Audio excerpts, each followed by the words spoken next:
I hope everybody's doing well. I just wanted to open up. The NHL is saddened by the news of the death of Brian Marchment. The New Jersey Devils send our condolences to his entire family. Brian was a really good friend and a great teammate of mine, and it's devastating, as we all know. So I just wanted to acknowledge that. Thanks, Fitzy. First question we'll start. We'll go to Amanda Stein, NewJerseyDevils.com. Hi, Fitzy. Obviously, this is not your first draft, but this is your first time where you're doing it in person and not virtual. I'm wondering what these last couple of days have been like when you're all gathering, you're in a city, and you're getting ready for that second overall selection.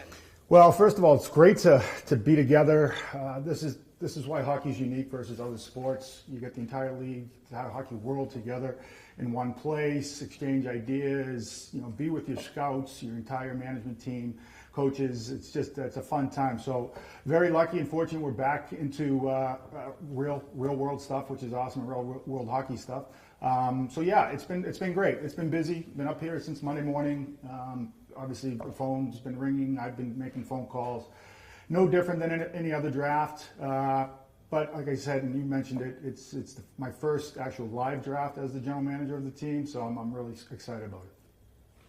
What's it been like when you're holding this number 2 pick where there's not necessarily a clear-cut number 1, number 2, number 3, and you're trying to make your decisions here? How has that process been for you guys? Well, like any drafting process, we're drafting 17-year-olds.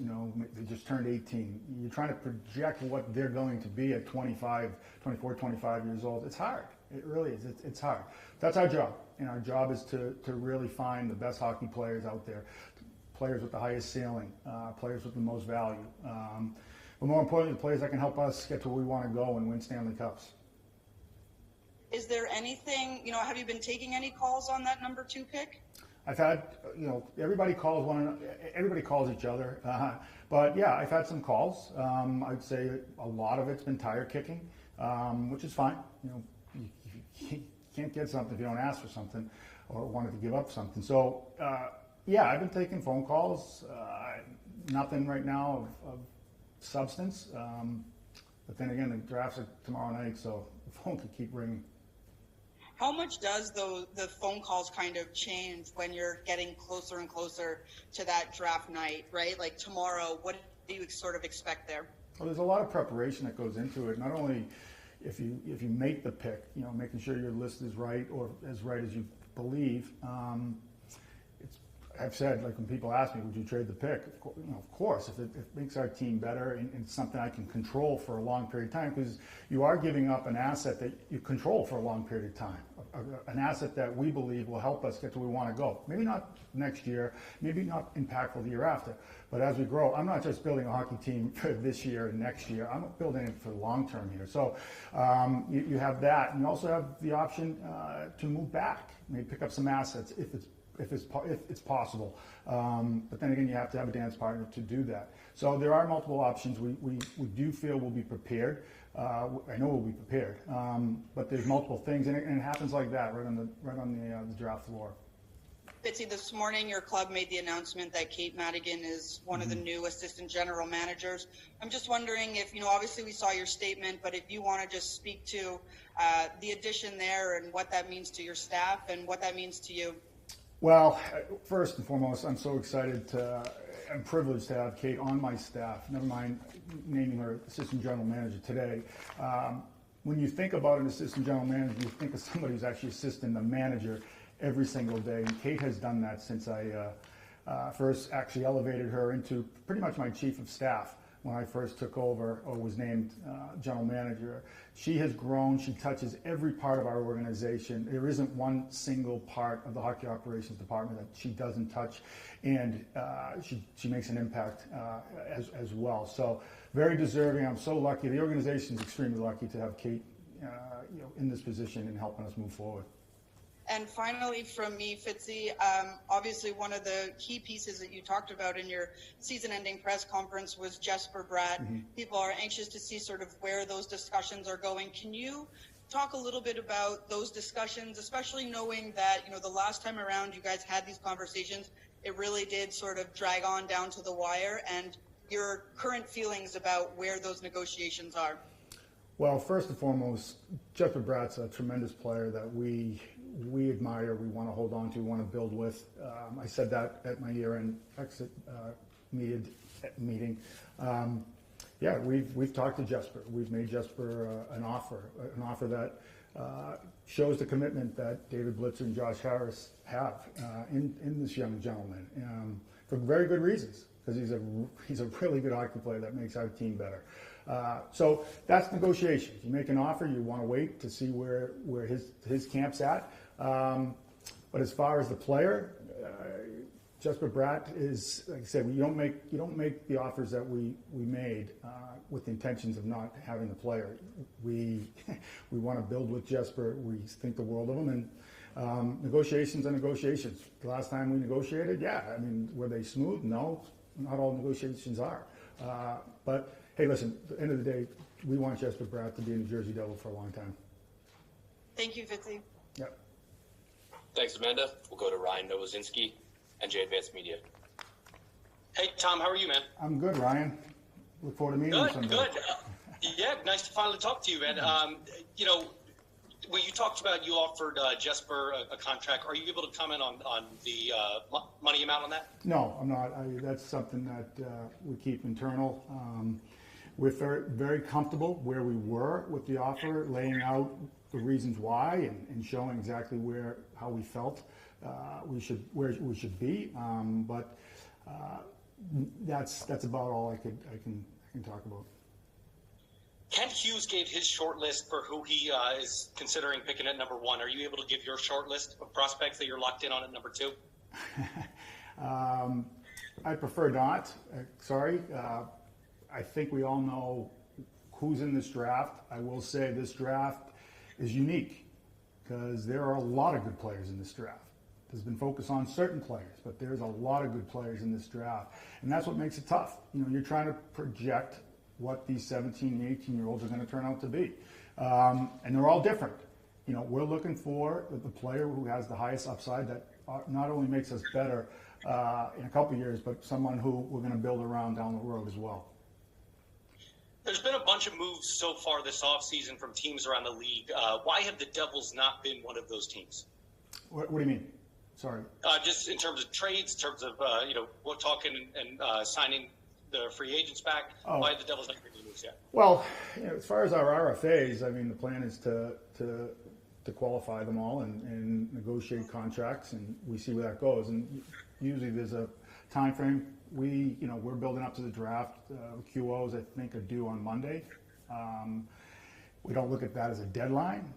We like our players. We're just trying to figure out, what we want to do with them as far as term and money and what we can do. So I don't think we're lacking in what's it called, just getting things done. We're prioritizing certain things here. Did you guys make any calls to Minnesota about Kevin Fiala, and if so, what happened to that deal? Yeah, we talked to Minnesota. They called us. At the end of the day, and I think Bill Guerin admitted this, he was locked in with a certain team and stayed locked in. And that's what I got the sense of it when I talked to him after that he was already down the road with another team. That's his priority. It's his team. It's his player. Some teams, there's been reports out there that some teams were reportedly interested in acquiring Jesper Bratt. Have you entertained any phone calls about a Bratt trade? I could tell you unequivocally, I've never had Jesper Bratt on the trading block. Never talked to anybody about a Jesper Bratt trade.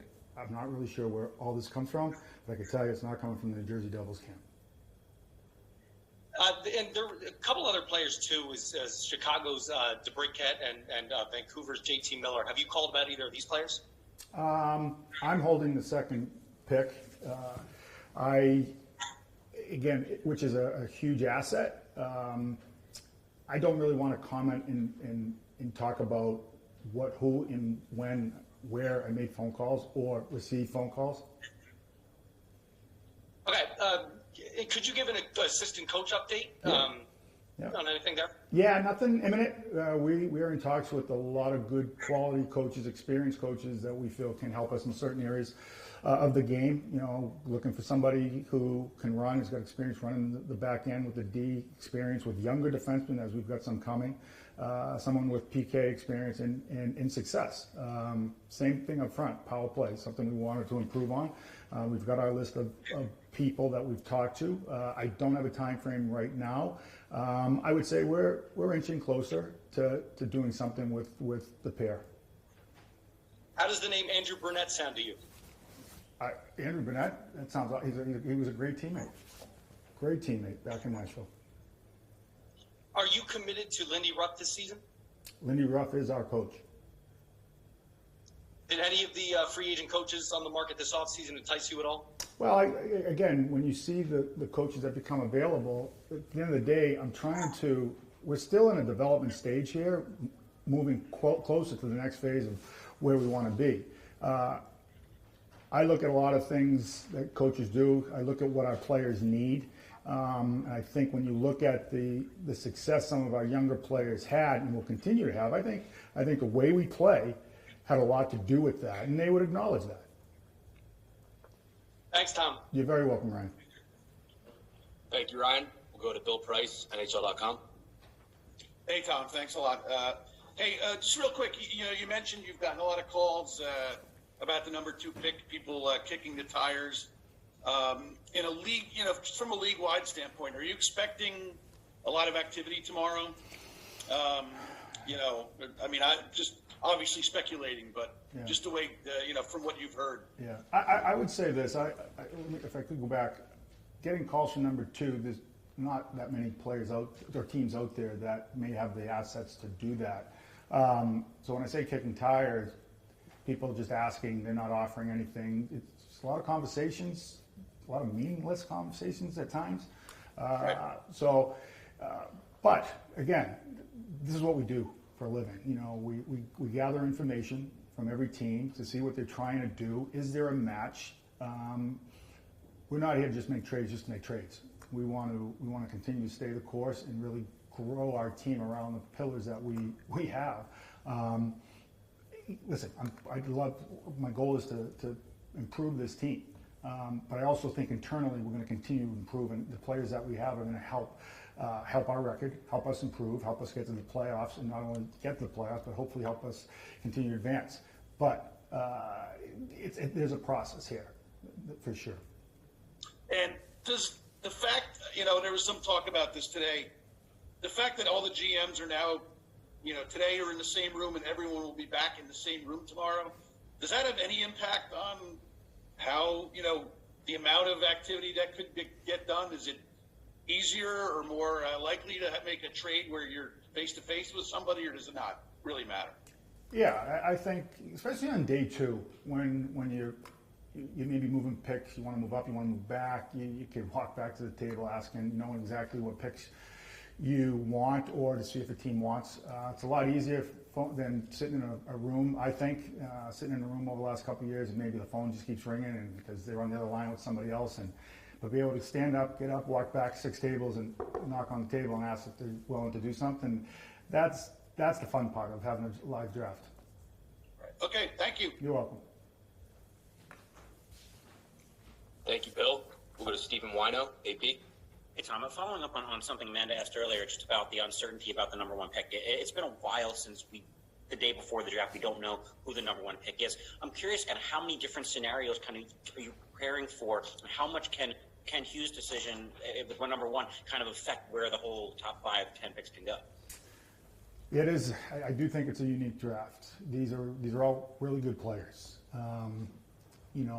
Do they all have the same ceiling? Well, some people may say yeah. Some people may say this player may have a little bit higher ceiling. But at the end of the day, you're going into it preparing to make the pick. If it's possible to move it for the right piece that you can control, I think that's an important piece there. Controlling an asset moving forward, because you're giving up an asset that you control.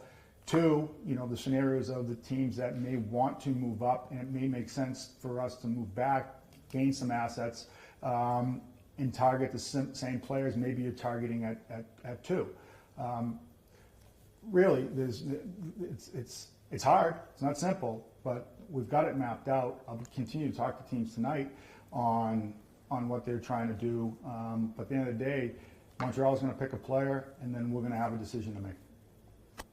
Is it fair to say that for that number 2 pick, the price you're looking for is someone who can help your team now and in the future, more so than maybe a player who might be ready 3-4 years from now? Well, yeah, I mean, you can get a player that you can control for X amount of years in a move up or move back scenario. Switch the picks, get something that helps you right now, and maybe it's got a little bit more term than which is what you want.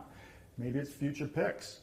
You could take those future picks later on that night. Maybe they get you a player that helps you now. There's all kinds of scenarios that really goes through all our heads, and we just sit around and go through every scenario like this and map it out. At the end of the day, these are all assets that we're drafting, and we just want to make the best decision, what's best for the organization moving forward.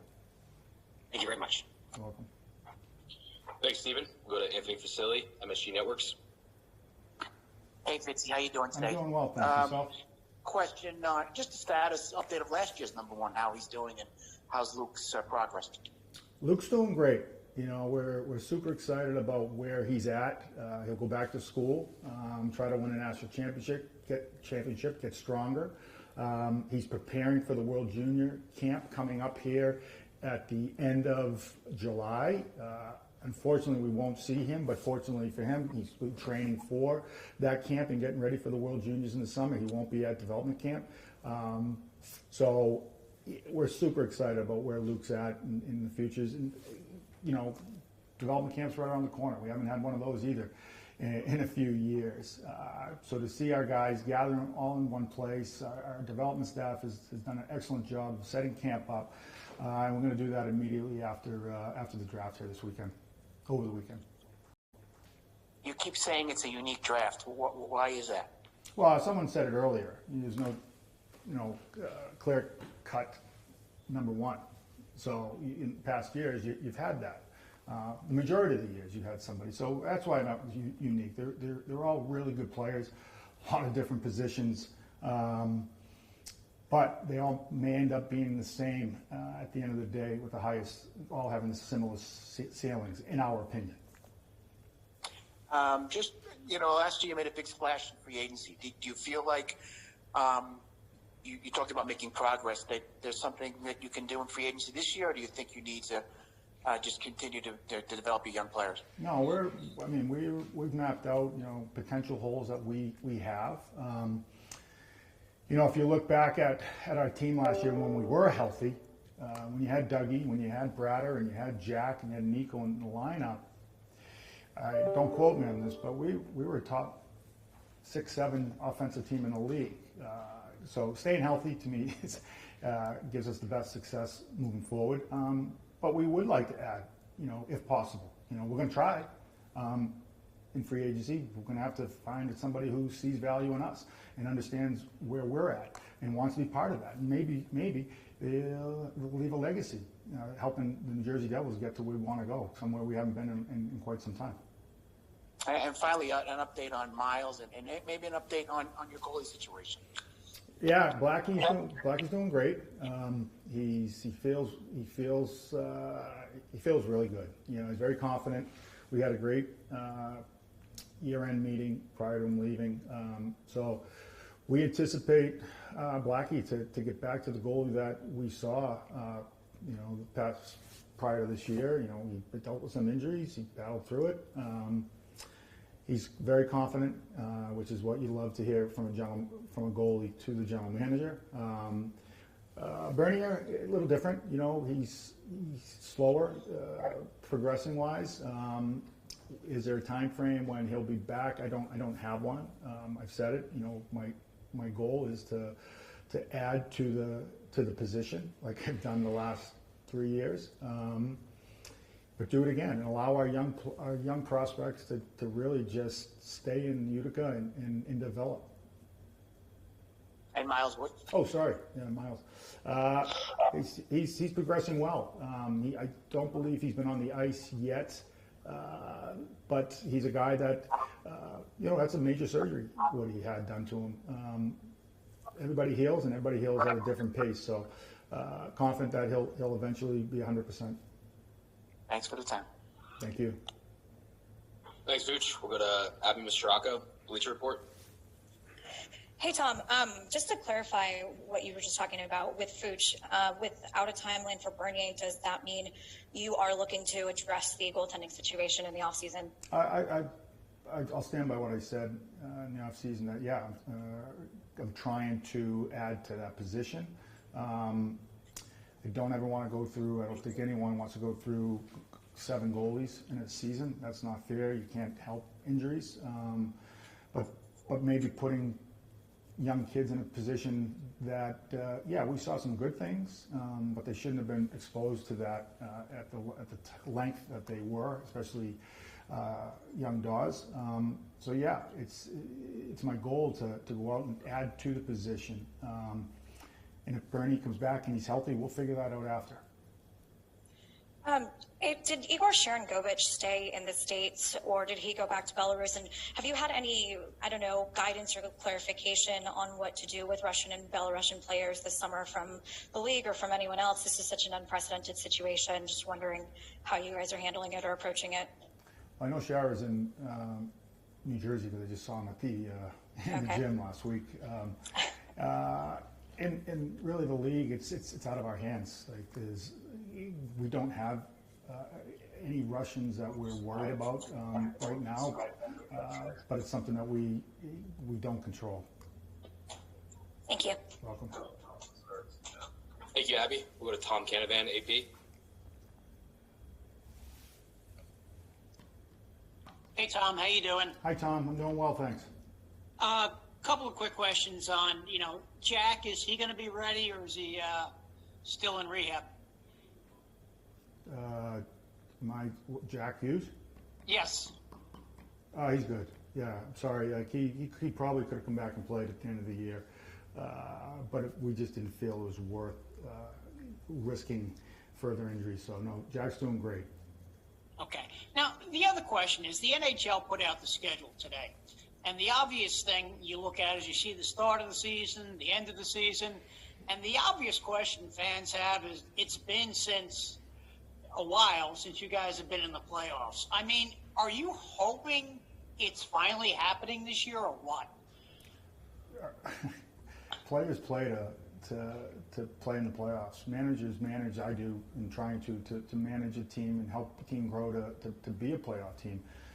Coaches coach their players to win hockey games, and the more hockey games you win, the playoffs are there. That's always been the goal, Tom, is to put the best product on the ice for where we're at in this phase, and we're growing, and we absolutely believe that our young developing pillars are going. They're not going to get worse. They're only going to continue to get better, get stronger, develop more, understand the league, and that's what excites us as an organization and where we're at. So our goal has always been to make the playoffs. So this year, this summer, it's there's no difference. When you go into the draft, I mean, there are a lot of teams, especially in football, that list priorities. Is there a list of priorities, or is it simply it's with young kids in the draft, they're not going to be ready for a couple of years, so you're adding depth for the future? Well, I don't think you're adding depth, Tom. I think what you're adding is hopefully you're adding a pillar that can go along with the other pillars that we have, and just continue to add to we feel the strength of the organization is our young players and our young prospects. They're assets that are going to help us move forward. So highest ceiling, it's tough when a GM walks in a scout room and said, we're drafting the all-star. Who's going to be an all-star? You tell me. It's hard. But when I talk about unique, I think when you could look at 5, 6, 7 guys that all may have the same ceiling, but maybe at different positions. So I challenge my group, find me the best possible player for the New Jersey Devils. Thank you. You're welcome, Tom. Thanks, Tom. We'll go to Dan Rice, Pucks and Pitchforks. Thanks. Thanks for doing this with us today, Tom. I know you mentioned development camp. Did you have dates on when that'll be? I believe the kids are coming in on Sunday, and it's going to run all week till Friday. Okay. And last thing for me, will you guys be returning to Buffalo for that rookie tournament again? Yeah, we will. We're actually excited. We've added a couple teams. It's not just going to be the 3 teams like it was last year.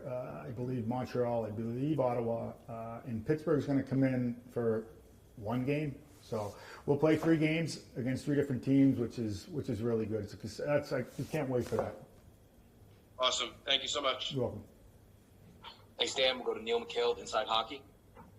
Hi, Tom. Good to see you. Hi, Neil.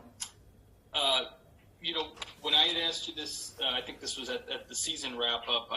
You mentioned about possibility of maybe trading that pick. How surprised would you be if that second overall pick comes and goes tomorrow night and you weren't the one making it? Well, like I said, back in the day when you get asked that question, would you move it? I think I gave all the specifics on what it would take to give up a future asset that you control for quite some time. You know, that's a guy that potentially could be in the same, age group as our pillars, but you got to be able to control him too. So again, I feel like I just repeat myself here. We're looking to make the best decision possible for the organization today, but also in mind of, down the road in controlling this player. And I know in our, the media community here, we're all kind of speculating on who might be 1, who might go 2 there. But, you've spoken to Ken Hughes, I presume. I mean, do you have a pretty good sense of who he's picking up? Not at all. No, I wish, but I don't. And then just another last one for me. Obviously we saw the news today that Kate Madigan got promoted. So I'm just curious, I was looking at her timeline with the organization. It pretty much adds up to, your entire stay here as well. Just can you talk a little bit about how much she's grown? And then if you can just confirm for us, is there any changes with your other AGMs that you have, or is that just an addition now to that hockey ops role? Great question. Like I said, the entire organization is so excited about this move and the elevation of Kate and her responsibilities. I believe Kate came in 2 years after I got here in 15. I believe 17 was her first year. Don't quote me. The growth that she has shown, the amount of attention she gives to details, how organized she is, how administratively strong she is, how she's learned and continues to learn and communicates not only with our staff, maybe our managing partners. She continues to grow at huge steps. Like you said, when I was named the manager officially in July of 20, the first thing we did was we put Kate in a different role than what she was in to help me be successful, to help me grow. And I feel she has done that. And like I said, I'm so excited that we get to grow together. We have made some structure in our organization, but not deleting anything, but more specific roles for people. As you know, we just added Dr. Angus Mungford, who will head up our performance and development. Dan McKinnon, who's been around as a longtime personnel. He was doing, I think, a fantastic job of running our farm team, keeping them competitive and making sure the only thing that's really important is developing these young guys for the New Jersey Devils. So that's kind of where we're at. And Marty still is in his role? Marty? Who? Marty is. Marty has been a tremendous partner for me, an advisor. He's, as you know, he's the passion he has for this organization. We're all lucky to have him around, and whenever he's in, it's a lot of fun. It's a lot of experience, and Marty will tell you what he thinks. That's for sure, and I love that. You think you may use him as the local guy making the pick tomorrow? He'll be on stage with me. That's for sure. Thanks, Tom. I really appreciate it. Thank you, Neil. We'll go back to Amanda Stein, NewJerseyDevils.com. Nancy, just wanted to ask you your thoughts on the hiring yesterday, I believe, of Mike Greer. Obviously, he was a player, he was a coach assistant coach with the club for a couple of years. You know him well. We've seen what he was able to do in that respect. Just your thoughts on him taking on this role and really the history-making moment that he's embracing. Well, first off, I'm so excited for him, to get this opportunity. He was a Shark. I know how passionate he is about San Jose. He had a couple of children born there. You know what, Mike's past, he played a long time, did some scouting, coaches a prep school, worked for us, worked for Rangers for a year. He's a very smart hockey man, but he's a way better person than he is a hockey person. He's just a tremendous human being with great morals. His people skills. The sky's the limit for Mike. There's a reason why San Jose went that route.